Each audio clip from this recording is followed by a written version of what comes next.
marketing tools and software. We rely on them for pretty much everything we do on our websites, but they are confusing. Their functionalities overlap, their sales pages are not very clear, and they don't seem to be doing that one thing that you need from them that would be an absolute game changer for you. For that reason, we very often swap the tools that we use to run our business. So in this episode, Mark and I are going to be sitting down and talk you through 11 swaps that we made to some of the tools that we use and why we changed so that you can consider your own swaps. Let's get started.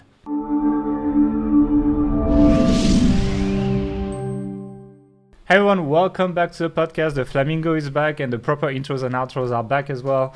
So let's get started with that. In today's episode, we are going to be talking about some software swaps that we made. I mean, a lot of questions that we get in Authority Hacker Pro and all our Facebook groups, etc. are about tools. So I think it's important to talk about them, and we'll talk about some mistakes we've made picking some of them, how we swapped, how things are going for us, and what we might regret from the tools that we swapped from.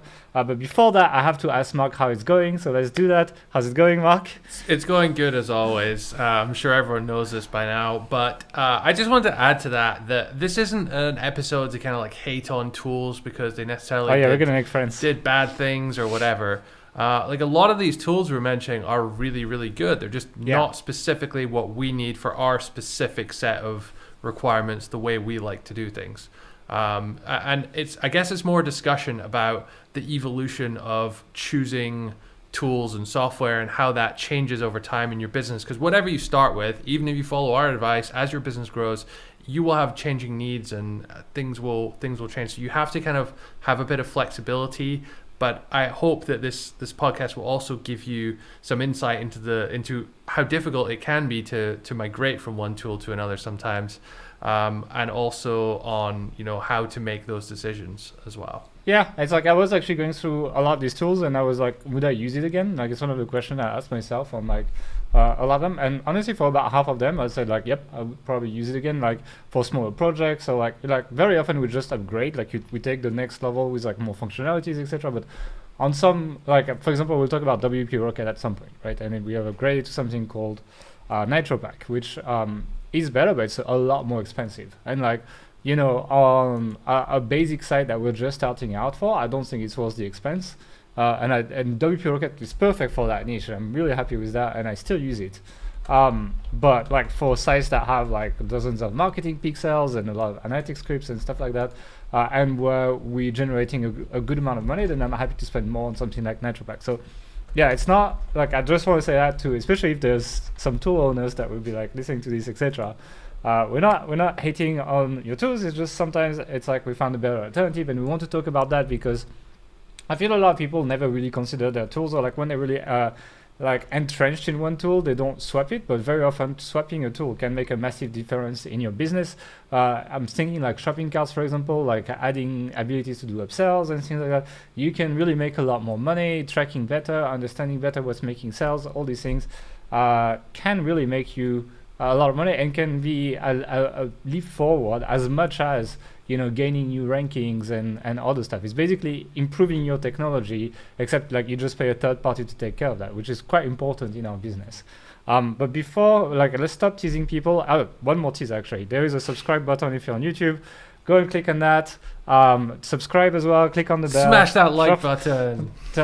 Yeah, like Graham Stephan, the guy who talks about, and it's like, I need to get as good as him at like transitioning to the like us. Maybe I'll practice this on this podcast. But anyway, like that. But because we want you to like it, let's just transition to the content, and let's jump onto the first tool, which actually let's do Thrive Architect first. Actually, I want to do Thrive Architect first because it's going to concern most people who are listening to it. And there's a whole debate about page builders, where Thrive Architect is a page builder, it's a visual page builder, so you're able to drag and drop, etc. And you've got to take into consideration when this tool came out for. Like, it came out when it was just the default WordPress editor. There was not as many customization options, even in themes on WordPress, etc. And Thrive, it used to be called Thrive Content Builder, used to be one of the first ways that came out to visually edit your website. And like a lot of people, and it has its problems, and we're going to get to that in a second, but a lot of people have made their first bucks online because Thrive exists. Like when we started Authority Hacker was more or less when Thrive came out, and we recommended it, and we've used it for many years. and a lot of people like are not very happy with it for some reasons that we'll talk about in a second. But actually, a lot of people have made like their first bucks and are where they are today because Strive existed at the time, because it was the first time we could actually create proper sites the way we wanted. And so just for that, I'm quite grateful a lot. Like we've made good money because of them as well, but we've also lost money because of them. So I think we need to talk about that too, to be perfectly honest. But let's first talk about the swap.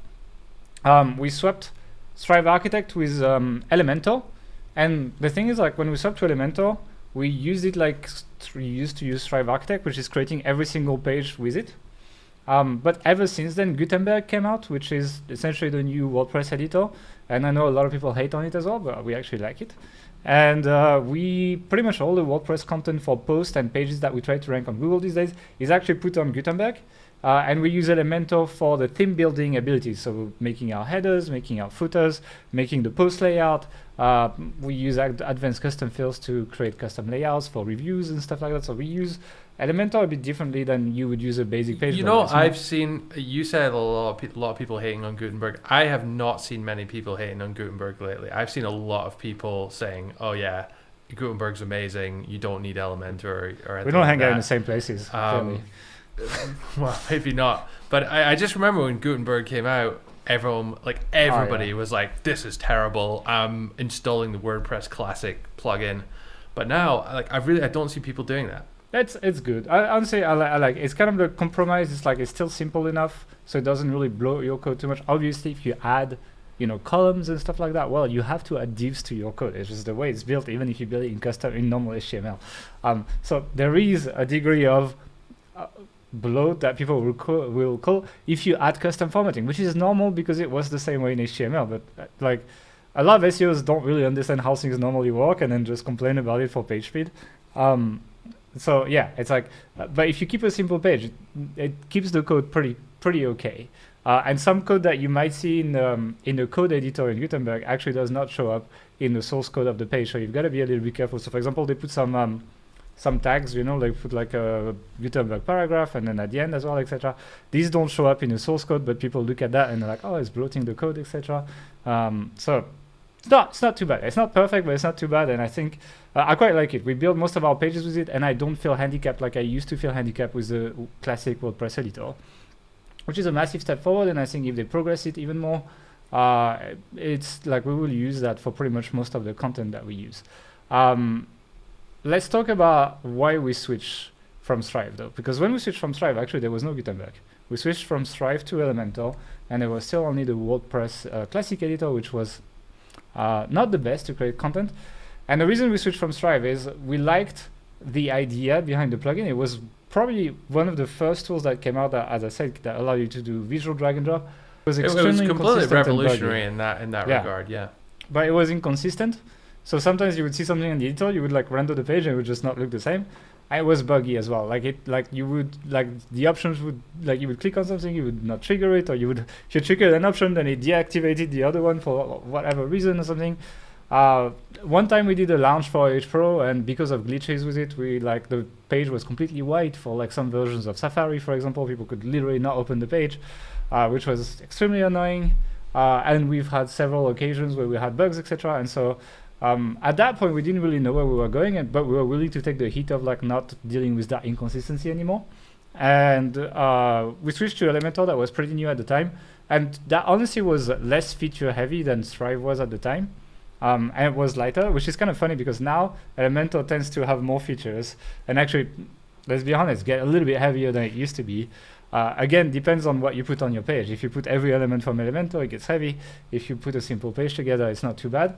But it's funny to see Elementor go a little bit in a direction where we didn't like Strive going, but what Elementor has over Strive is it's a lot more consistent and it doesn't bug, right? We've done very important pages on Elementor, sales pages, etc. And whenever there was an issue, Elementor was rarely to blame, and we've been able to rely on that. And yeah, we've been able to build really beautiful pages with Elementor, and it just has more options as well. It's just more in depth, and I'm able to. I was actually working on the new version of the site today on Elementor, and I absolutely love working with that tool. I think it's quite important for me how you like working with a tool, because if you don't enjoy using it, then my God, it's like it's a pain in the ass, and you just don't end up doing what you're supposed to do. It's really hard to quantify that sometime as well, because it could be like just simple user interface and like how fast it loads and like little the colors, little things like that make it more enjoyable to use. Yeah, Elementor is really nice to use. I really like it. Like the right click, you can copy paste elements, etc. Like it's amazing. Like I can work really fast. I work faster on this than I would work with a designer to put a page together. Like it's faster than giving feedback to someone to me to work with this, and to the point where I don't even use designers that much because it's just faster. And then if I wanted to get it recoded in something else, I could do that. But I would almost do a mockup on Elementor because it's that fast. However, there are things that I miss actually with Elementor, so and the setup that we have, and I think I want to talk about that as well, because not everything just gets better when you swap. The first thing I miss is actually Thrive's angle is being is for marketers, right? So they integrate directly with your like webinar platforms and email marketing platform and all that. And Elementor has some of that, but it's more, the angle is more for designers, which is where you have more options for design and it's kind of cool, etc. And I'd say the code is cleaner. However, they're missing marketing elements. For example, we didn't have star ratings for ages on Elementor, and I wasn't able to do like proper review templates because of that. There was no table of content, which for bloggers is quite annoying, and we built our own third-party plugin. What you see on Authority Hacker today is actually a third-party plugin we built ourselves for Elementor so that it would actually work. And so that was extremely frustrating when Stripe had it out of the box because they understand marketers a lot better. They did add it recently though. There was the content reveal that we did use on some sales pages as well, where you had the VSL, and then after like 5 minutes, then it would reveal the rest of the sales page. It's like the classic old clickbank tactic. So they had these kind of elements that you don't find on Elementor, and they understood marketers better, the call to actions, etc. Yeah, there's some really good thought behind the design of that tool. Thrive gets it. They understand what marketers need. They're just unable to always execute it in the way that we would like it to be, basically, which is a little bit annoying, but I know they're working on it, by the way. So I haven't tried it in a while. Actually, it's one of the YouTube videos I want to do at some point. I want to do like trying Thrive again 2 years after quitting it or something, because it's like you got to give that a chance, right? I gave them a lot of feedback, and a lot of people did. And I know they've been working on it, so I'm going to try it again at some point, actually. Here's my question to you, though. Would you use Thrive again? No. Okay.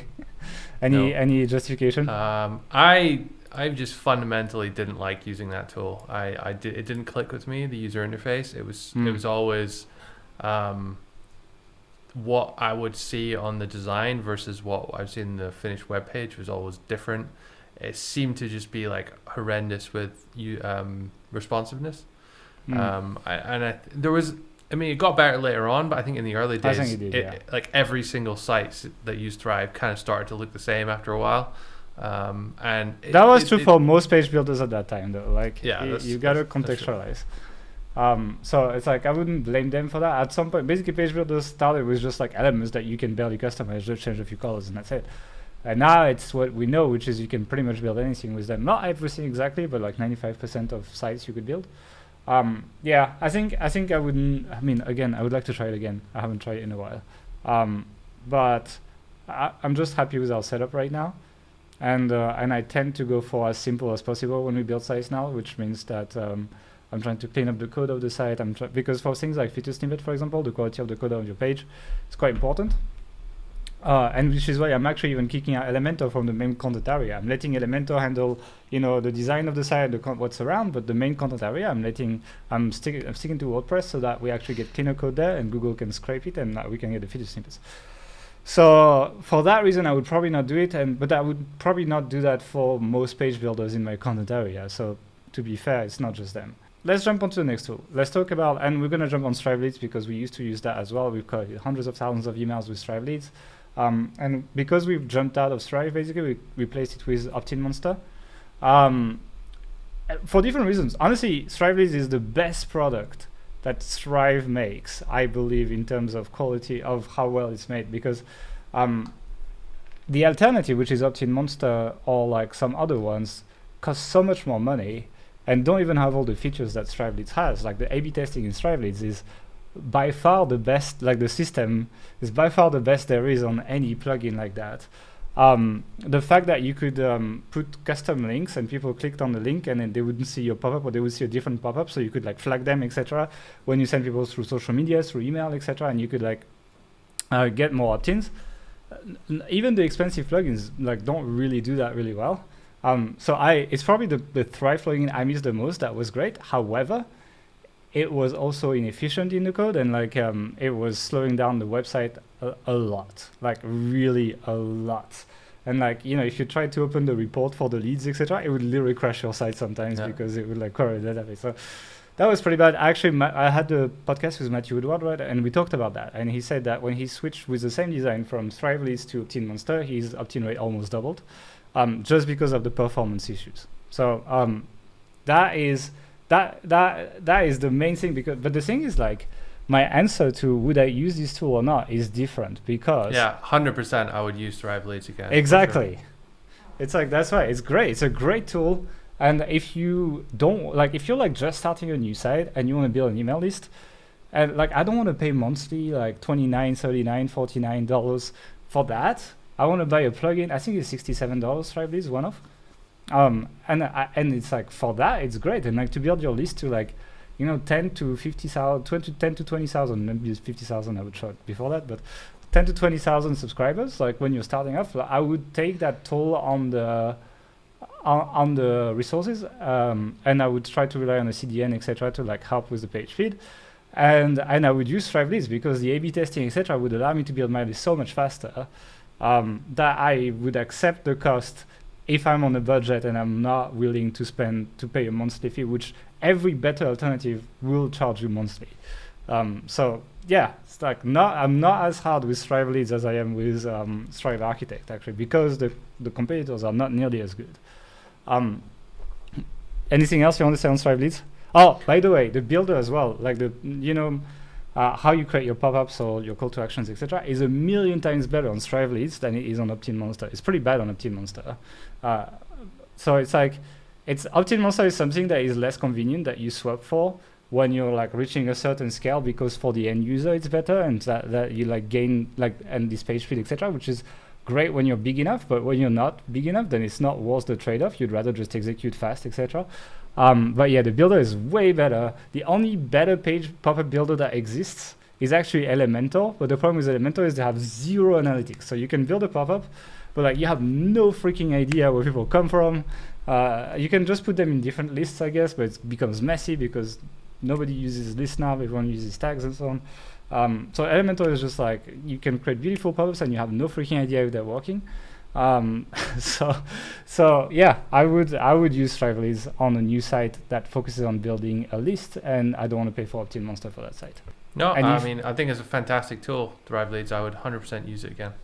Exactly. All right, let's see. We didn't bash Thrive for bashing Thrive, because I don't want to do that as well. It's like they're actually trying. It's just I disagree sometimes with the word implement stuff.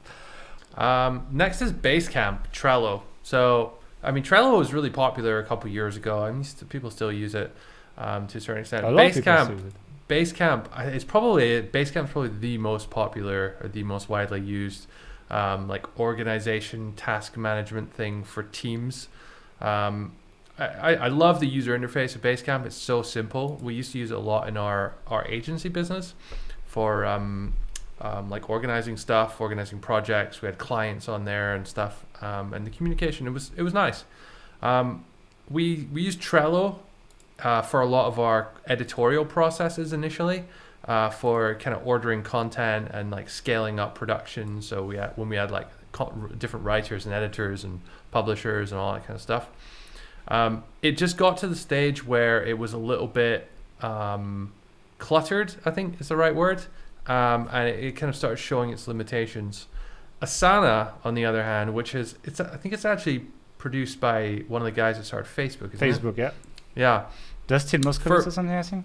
Yeah, for the longest time, it was absolutely free, and I couldn't understand what they're doing. Like, why is this tool free? It's like, it's better than all the others. It was much worse than it is now as well. They had like a previous version that was pretty shit, actually. Yeah, but oh my god, has it like come on? It's really like a super advanced tool now. It's basically on par with the likes of Jira And that in terms of complexity, so you can really do a lot of stuff. There's like dependencies now. They have the different calendar view, like smarter automations. And if you like Trello, you can stuff. make the Kanban board, you can do the same.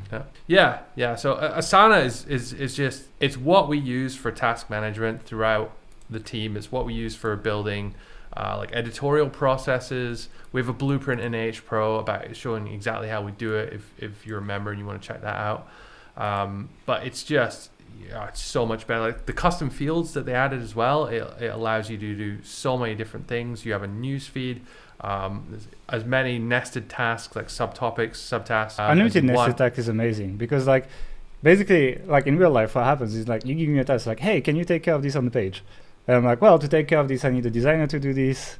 I need some content and I need our tech guy to look at something, right? And then so I don't even have to assign the task to a designer. I just assign the task to the person who manages the designer as a subtask. And then that person can make a subtask to the designer that does that. It just goes back up. And so it's like this unlimited nested task. It works really well when you have a bigger team and when you want to really organize this thing. It's kind of like folders, basically. You can just make folders and put stuff in and it works really well, basically. So I like it a lot. But it's expensive. It's really expensive now. It's like $15, $20 a month per user. And that's not like me and Gail and like our core team users. Everyone, that's every single writer, every single editor, every single link builder person that touches this in any way, shape or form is on there. So while we don't have a big team at all, like single digits numbers, not including the freelance people and stuff, we have like a really big bill for this just because we have so many people use it. I mean, the bill for Asana is much higher than the bill because for a lot of like freelancers G Suite are in stuff. It's not a cheap tool anymore if you want to use like the advanced features. Some of the stuff, so some of the good features like custom fields and that are only in like higher tiers as well. So but like, do you miss your money? Like, do you miss your money when you pay the bill? Do you feel it wasn't worth it? Oh no, 100%. It's good. It's great value. It's just, for a software tool, when you look at how much you spend a year, it's probably our second highest cost after ActiveCampaign. Yeah, I mean, to be honest, it's also the page that you always have opened, etc. I don't feel bad about it.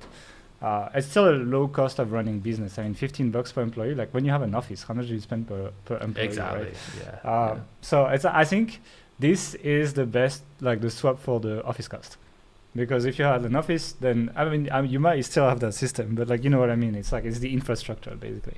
Would you still use Trello? No, I never liked Trello. It just didn't click with me, the user interface. Like we use it in the authority site system to make the to-do list, which we have. Because we can share it. But that's the only reason why we use it, because it's shareable. Because people like Trello. Yeah. I've never liked Trello. No. That's why in the blueprint on Authority Hacker it's quite frustrating. People have to do it themselves. So I kind of like made the task copy so they can just copy paste. But I can't share it the same way I made the project for them on Trello, which was much better. But a lot of people who run sites do use Trello. I think if you run very simple projects, it's good enough. But as soon as you start having a lot of tasks and like more than 3-4 people, then it becomes quite bloated. Or if you're producing like 10, like 50 to 100 articles a month, then it just gets a bit bloated. Yep. So that's what we use. Let's talk about site speed, because people love site speed. So we're going to talk about WP Rocket. I mentioned it at the beginning of the episode. So we've been using WP Rocket for like 2-3 years, and it's definitely like, compared to when we did not use it, our page speed got better, right? And it was not bad. However, we recently switched to a tool called NitroPack. I talked about this a few times actually, but the truth is, despite the fact, I'm talking about Authority Hacker here, despite the fact that we, hired some services, that we were paying for plugins, that we were doing all these things, the site wasn't that fast. It wasn't that, it's like, it was okay, but like, for a big article, sometimes it would take like 10-12 seconds to load, etc. And that was quite bad. Like I'm not obsessed with page speed, but like when it takes really long, it's really annoying. And an H Pro member shared NitroPack on Authority Hacker, and I tried it. They have this tool that you can just put your URL and you will see what the difference is, and it just showed me like the site would load in like two seconds or something. and the page speed score would go from like 20 to like 98 or something. And so I tried it. There was a free trial, and I looked. So the thing is, like, these tools could easily try to be optimized to fool the tests, which a lot of like detractors of that tool will tell you. They'll be like, but NaturePack, they just optimized for the speed test, etc. Which I do think they do to some extent. And the thing as well is like the way they compress your like HTML, your CSS, etc. Sorry, sometimes it's inline, so it's in the page code, so it's like not the cleanest way. It's not the cleanest to look at, but I don't think Google minds that much. However, what I've looked at the average time to load pages on Google Analytics. And I think it's the best benchmark because it's not how fast your server is ultimately, it's how long it takes for the actual users to load your page. So even if they have slow internet, if they're far from their router, if they have like 2G, not even 3G or whatever, like all of that will be counted in. And you see that graph in Analytics, and when I switched to NaturePack, it just did poof, and it just dropped. Like there was a massive drop in this. I showed you this graph actually, and it's like that's what's telling me that it's actually making a difference for people and not just for benchmarks. And ever since, we've had one problem actually in a recent launch. NaturePack, they basically do everything. They do your image optimization, they resize them for the browser, they do everything. And the image optimization actually got buggy. That's the first bug I ever had with them, and I had to cut that part. So that, and then it loaded properly. It was only on like Safari. Very weird. So there was that one bug that happened with us, and I'm happy to share that bug with the audience. I've read a couple people saying that when you have like ad-heavy layouts, there's certain issues with so you need to exclude the JavaScript from the ad. So you need to right-click your ads, inspect in Chrome, see what is the name of the JavaScript file, and then there's an exclusion area in the NaturePack, and then you can just put the name of the file .js, and then they will not cache it, and then it works. So it does take to do that, but if you do that, then it should work with ads, and I've made it work with ads, and it works just fine. Actually, I've run it on the site that runs Ezoic and MediaNet, and it works just fine. So it is possible to make it work. It takes a bit of setup, the same way it does take setup with WP Rocket. WP Rocket has the same issues. Like if you don't exclude some JavaScript files, it gets buggy.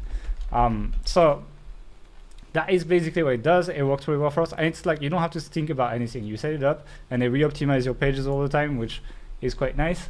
The problem is it's expensive. And they get you, because if you go on nitropack.io, you're like, you check their packages. I'm actually on their packages now.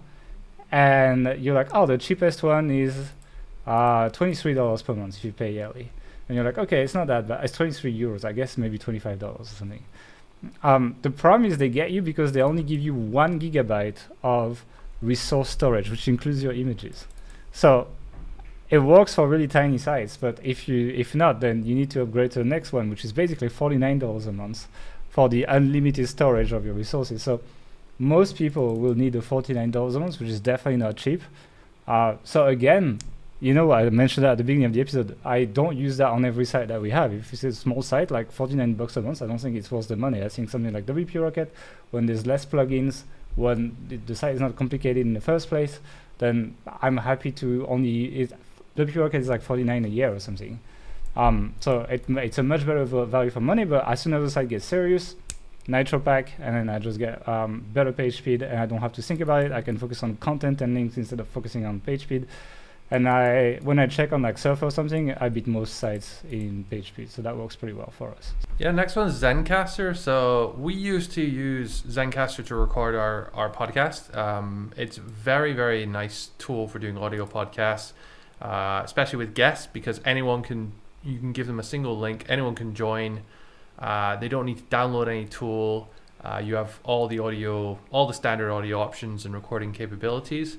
But what it does is it records each person at source. So it records them on their own computer. And then at the end, it will upload both the MP3 and the WAV to ZenCaster. And there's some limited functionality where it can, if you drop out, it will like save some of it sometimes. But generally, a very, very good tool for recording an audio podcast. The only reason we switched away from it over to what we now use is a mixture of we have a Zoom call to do this, so like a video call. So I'm hearing Gail right now over Zoom, but we're using OBS, which is really, it's a tool for, streamers mostly, but you can do it to record any audio, any video source. And so we record through our camera setups with all our lighting and stuff, and we record our audio and our expensive mics at source in like really high quality. So we can produce this podcast on video, but also produce a very high quality audio version as well. So really that's the only reason to switch back. Would I switch back to ZenCaster? Yes. If I was doing an audio only podcast, in a heartbeat I would use it. I would not do an audio only podcast anymore though. I don't think it's worth it. Like podcasts should be video now. It's like promoting on audio podcast platforms is very difficult. It's much easier to promote video. So it's like if for whatever reason you can only do audio, do that. But like honestly, like video is the way to go for podcasts now. Let's go on the next one. Dropbox. We used to use Dropbox a while ago actually, but we switched to Google Drive with FileStream. FileStream essentially is the same as Dropbox. You get a folder on your computer and it just syncs the file whichever way. Some files you can sync, some files you cannot sync, so you don't use too much hard drive space. We switched mostly because we use G Suite in-house, and so the fact that everything is integrated and integrated with Google Docs as well, which is what we use to create content, etc. We use it with like the Surfer SEO editor and so on. It's all in one place. It's nice. That's basically it. Otherwise, they don't really do anything else. And would I use Dropbox again? Yeah, it's a good tool. I still use it for like backups, like when like I save videos in two places, so that let's say my Google Drives get hacked and like I have it somewhere else or something.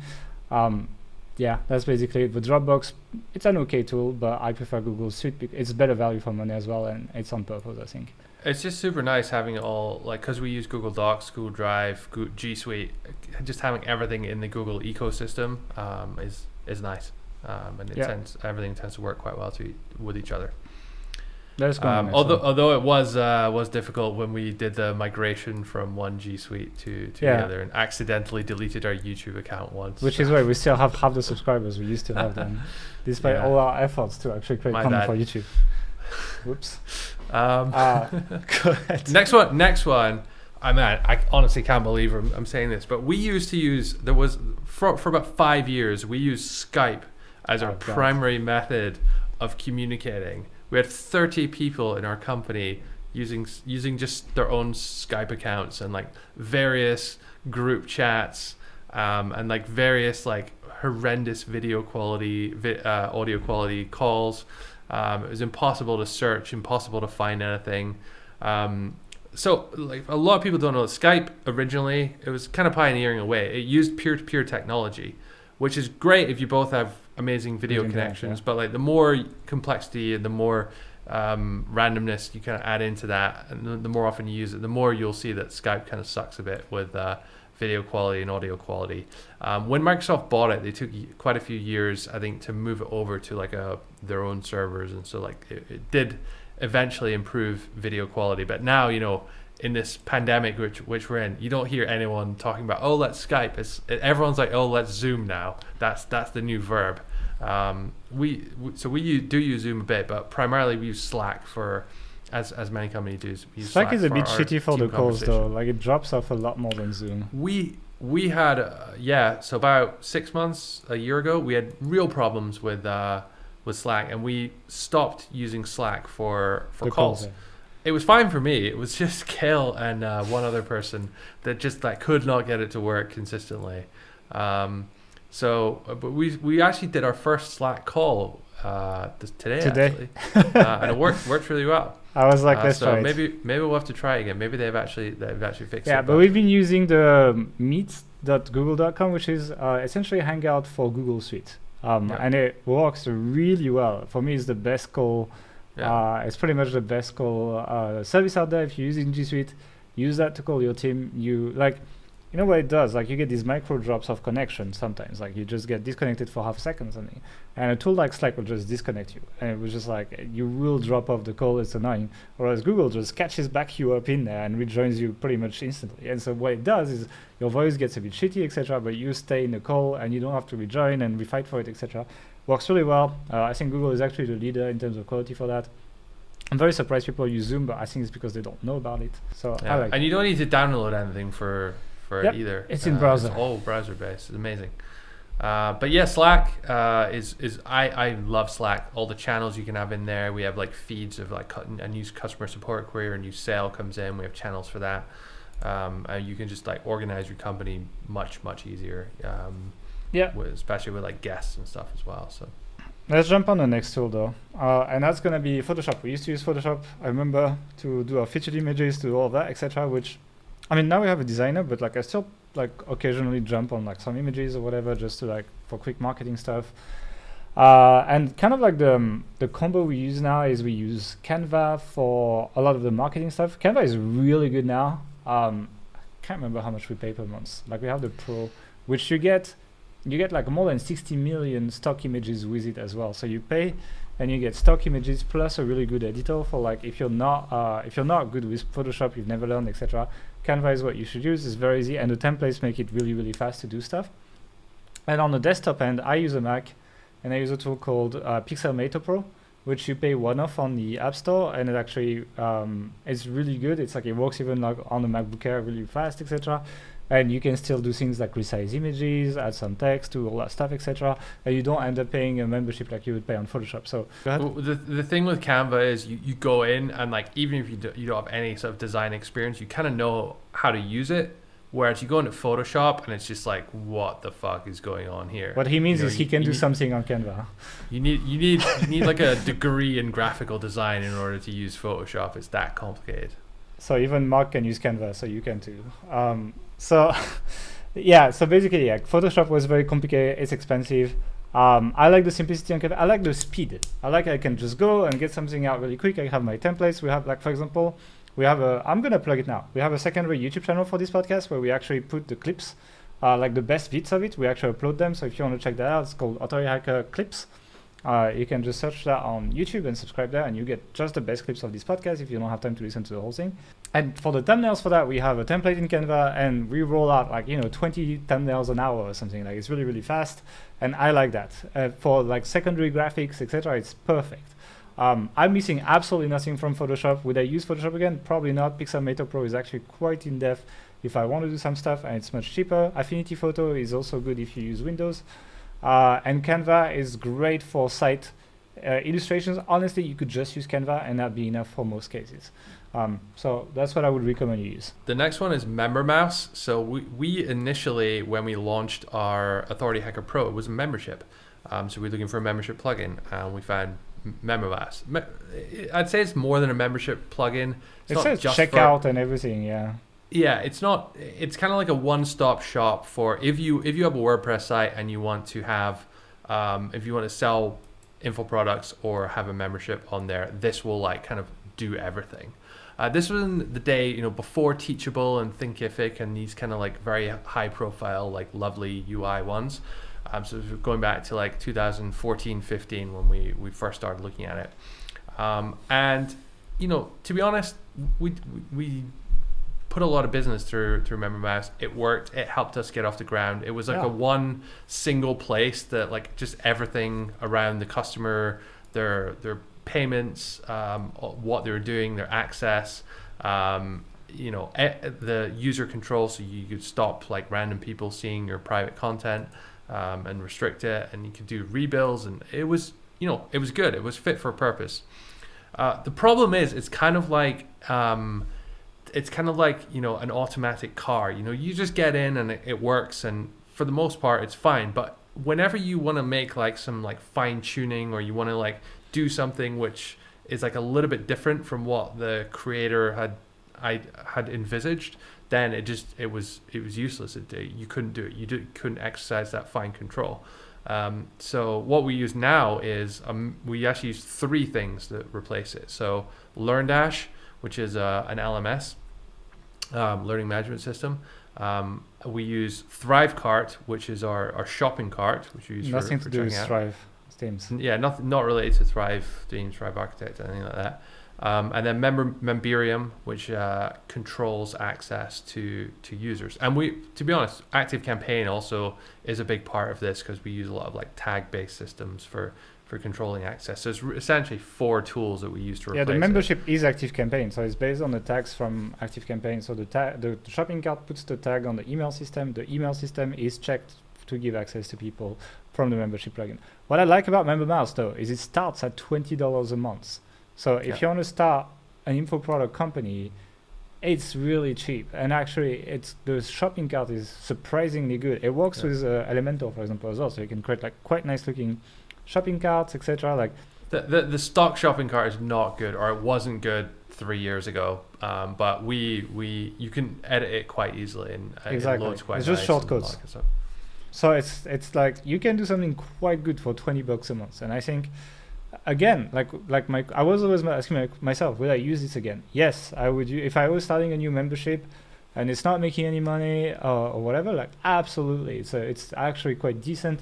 It takes it's a rough around the edges. It's like it reminds me a bit of Thrive themes. Yeah, Thrive I was gonna say like it's kind of built with marketers in mind, like teachable and thinkific. Like they look nice on the sales page, but when you actually get into it, I have never been that impressed with the actual experience. If you want to do any kind of customization to those, you can't.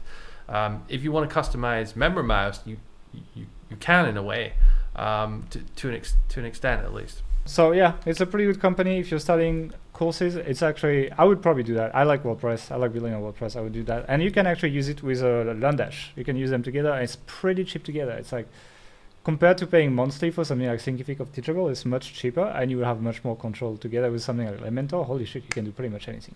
Okay, I'm going to talk about hosting here. We used to host our sites on DigitalOcean. It was cheap, very cheap. Like you can rent servers for not a lot, and they have really beefy specs.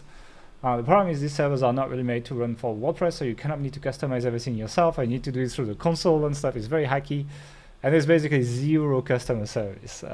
And I remember when Chiang Mai, and like our sites started going down, and I didn't know why, and I had to like reboot the servers myself for these things to actually go back up, and it woke me up like 4 times at night or something.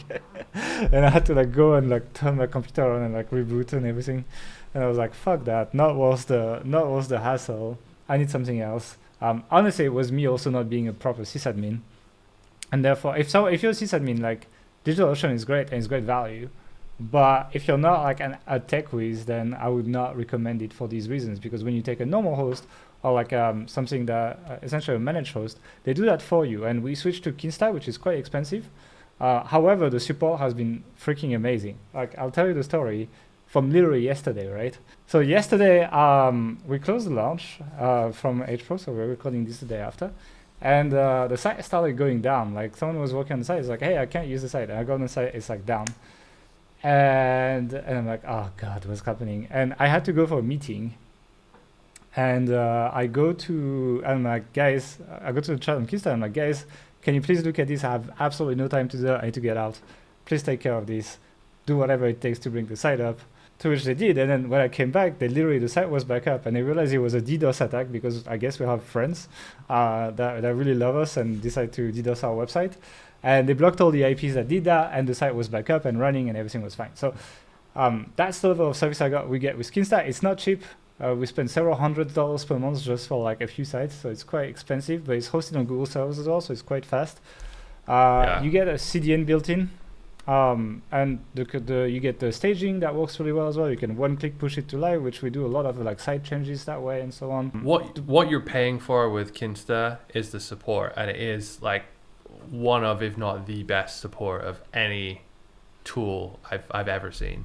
Like remember when you were doing that webinar and the site went down? Oh yeah. And you like on one hand like typing please fix our site, and they did while you were still performing a live webinar.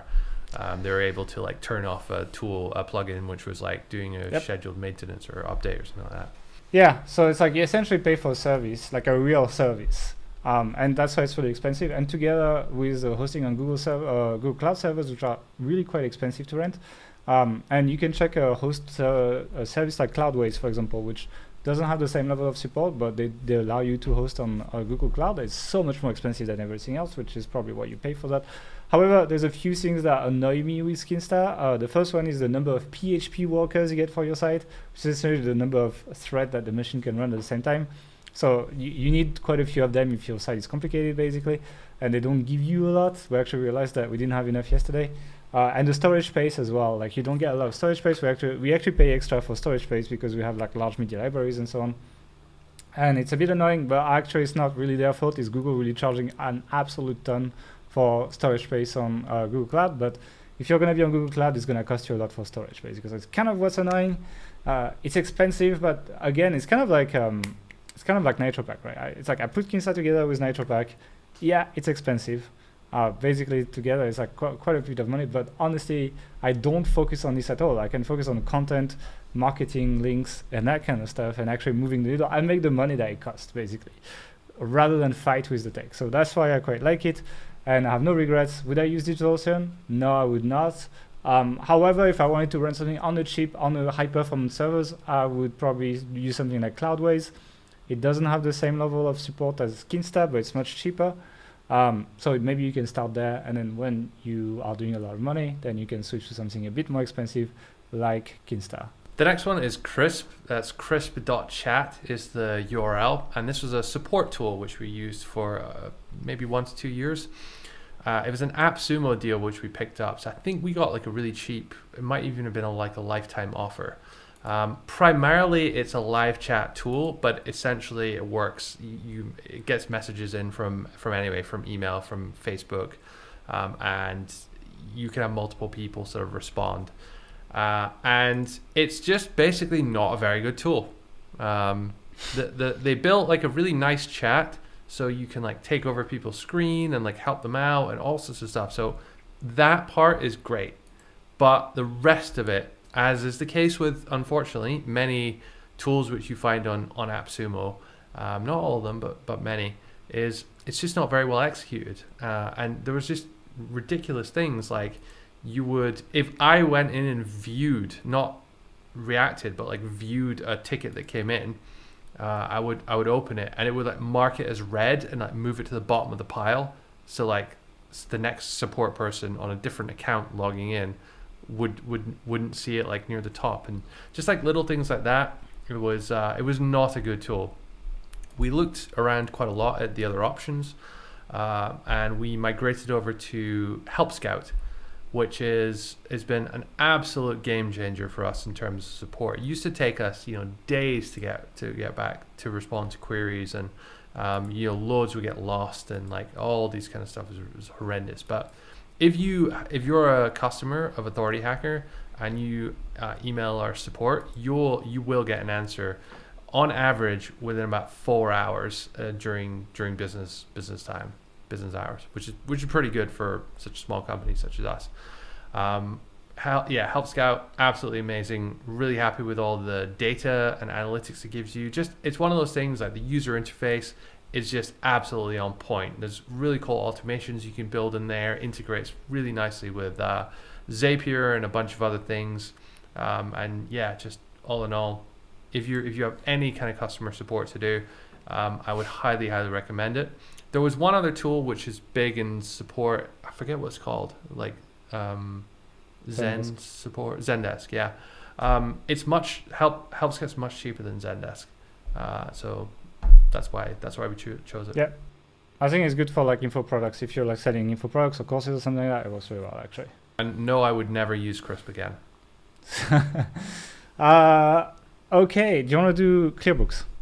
Yeah. So that's another one. We used to use a cloud accounting tool called ClearBooks. First of all, if you're not using any kind of cloud accounting, if you're just sending your invoices to your bookkeeper accounting once a quarter or once a year, then you're making a mistake. You need to know your numbers as a business. If you don't know your numbers, you don't know your business. And there's nothing better than a cloud accounting, cloud bookkeeping tool to do this. ClearBooks, it's a UK company, so it's very much UK focused. We used it for like maybe a year and a half. And we're completely sold on the concept of this. However, it didn't really integrate with some things. There were some issues with like PayPal, Payoneer, the TransferWise accounts came out. And what I saw when TransferWise borderless accounts started integrating with other things, the first integration they built was zero. And that's really important because all of these other tools, Revolut is another one, the first integration they usually build is zero because it's just the most popular one, it seems. So yeah, that's really the reason we switched over to using it. Also, shout out to our bookkeepers, beanninjas.com. I think most of their or all of their clients are on Zero, and I can see why. It's just globally such an amazing tool. It takes me probably 5 minutes a week to do bookkeeping now. With this tool, with all the automations that the Bean Ninjas have built in there, all the rules and stuff, and yeah, just complete game changer in terms of visibility over how our businesses are doing. Yeah, and I'm gonna do the last tool actually. So actually, you put Mailchimp in the list, but we didn't really use Mailchimp before that. We used Ontraport. We used Ontraport before we used ActiveCampaign. So we switched. This is for email marketing, which is not outreach; it's email marketing.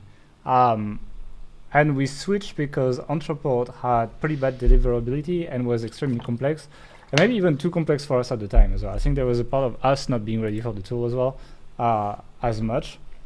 But I never looked back since I switched to ActiveCampaign. ActiveCampaign is my favorite email tool. I've used Infusionsoft. I've used pretty much everything, and I think ActiveCampaign is the best. The automations that you can do now with Facebook ads and Facebook audiences and all of that, you can A/B test, you can track conversions with it, etc. I absolutely love it. However, when we signed up for ActiveCampaign, it was pretty much on par with like the other tools on the market. And what happens is that they slowly increase their prices, and now it's a pretty expensive tool. It's probably one of the most expensive tools on the market. Our ActiveCampaign bill, if you want to compare it to our Asana bill, it's a lot higher. It's like we about spend $10,000 a year. Yeah. And we're about to upgrade to the next package as well. Yeah. So we're looking at like a small full-time salary at this point. But at the same time, it's the only tool of all of this that we actually pay for yearly. Yeah, because it's so expensive, we save money basically. Like usually we pay mostly for most. Not only that, but like we are very much like committed to it. We really like it, and we see ourselves staying with ActiveCampaign for a very long time. So we're comfortable paying 12 months in advance. It makes us money. Like it works well. It makes us money. The A/B testing, etc., is just excellent. The reports are not the best always, but that's the one thing that is a little bit weak. However, yeah, if I started a new site, would I use ActiveCampaign? No, I think it's too expensive, especially if you're running just a basic. If I was running a product-based site, yes, I would use ActiveCampaign. If I was like running sales sequences and stuff like that. If I'm just like an affiliate, I would be using MailerLite. MailerLite is much cheaper, still has some automations, still has quite a few integrations as well, etc. It's really like half the price. So actually, like I plan on like talking more about email marketing and things like HPro, etc. I will use MailerLite for the examples, just because like ActiveCampaign now is becoming almost like a semi-enterprise tool.